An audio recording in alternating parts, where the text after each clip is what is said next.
Jadi kalau saya lihat, karena sifat putusan MK itu adalah self-executing, dia kesampingkan peraturan KPU yang pada saat itu. Dia terapkan putusan MK nomor 90. Tidak ada yang salah. Masa salah putusan MK nomor 90 kemudian diperkuat oleh putusan MK nomor 141. Jadi tidak salah tindakan KPU menerapkan langsung putusan Mahkamah Konstitusi nomor 90. Tidak salah. Saya yakin itu tidak salah. Bukan itu pertanyaan Pak Hakim tadi.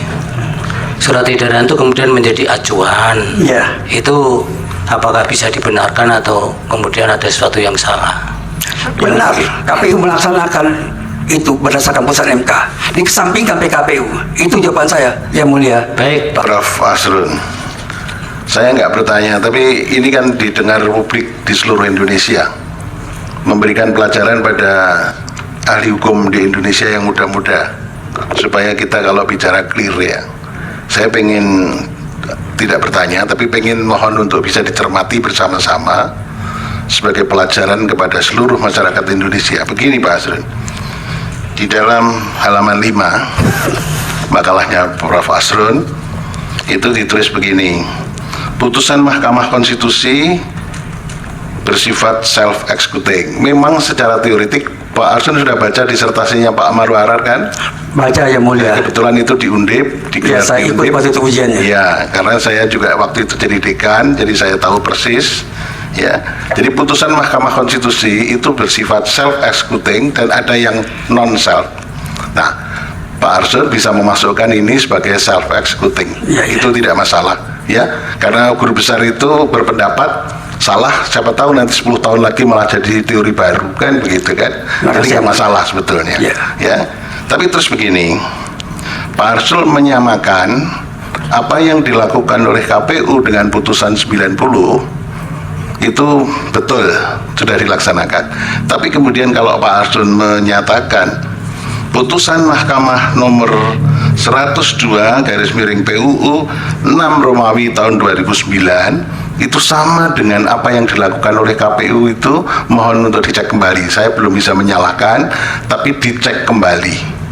Karena kalau pada waktu itu, kebetulan kemarin saya diingatkan oleh ahli dari 03, Putu Arte, mengatakan bahwa putusan mahkamah yang nomor 102 PUU 6 Romawi tahun 2009 itu diputuskan pada sore hari, malam hari KPU merubah PKPU-nya. Ya.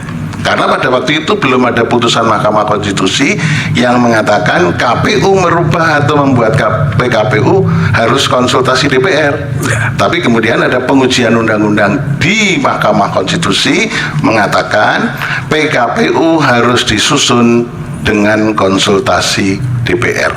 Jadi ini tidak bisa dipersamakan. Ya. Tapi kalau berpendapat bahwa putusan Mahkamah nomor 90 itu self-executing dan bisa langsung ditindaklanjuti oleh KPU, itu tidak ada masalah pendapat itu, gitu ya. Ya. Tapi yang tidak bisa disamakan dengan 102, karena 102 begitu diputus mahkamah langsung malamnya Pak Putu Arte yang membuat PKPU baru bahwa mencoblos tidak perlu di DPT, tapi mencoblos bisa langsung dengan menggunakan identitasnya. Jadi saya tidak bertanya, tapi kita supaya semuanya clear, karena kita berhukum harus presisi, harus cermat. Terima kasih Pak Arsul.